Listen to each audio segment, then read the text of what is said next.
Kailan po lalabas yung list of requirements for this recruitment?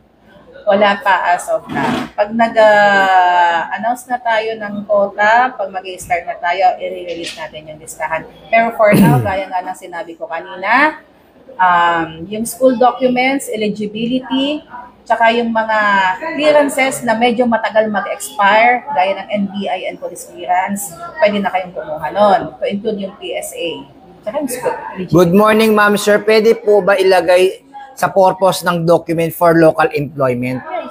Wala naman problema. Yung ma'am sa ano, yung sa TOR, kapag ano, pwede ba yung ilagay ano, for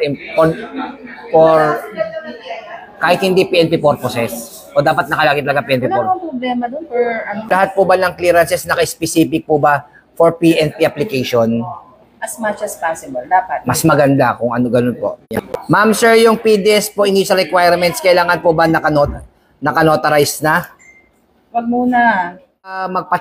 Pwede na po kayo pumunta sa PRSONC dito po sa NCRPO para ma-check po yung BMI nyo. Kaya na po meron na po napunta dito, nagpa-check po ng BMI nila. Saka syempre, nag-try nila kung kaya nila yung push-up. Yan.